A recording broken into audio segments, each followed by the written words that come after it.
இன்றைய சமையல் வாழைப்பூ குருமா. தேவையான பொருள்: தேங்காய், சோம்பு, பச்சை மிளகாய், அரைத்த விழுது, வெங்காயம், தக்காளி.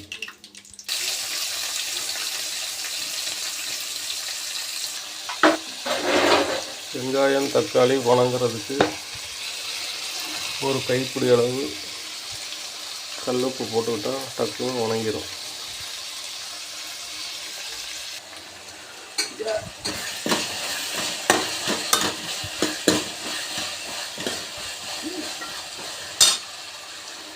வாழைப்பூவை பொடுசாக கட் பண்ணி வச்சுருக்கிறோம்.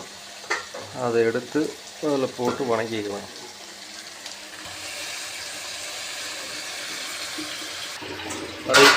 அரைத்து வைத்த தேங்காய் விழுதை இதனுடன் சேர்த்து நன்கு கிளறி இறக்கி விடவும். தேங்காய் கொதி வந்தவுடன் இறக்கி விடவும்.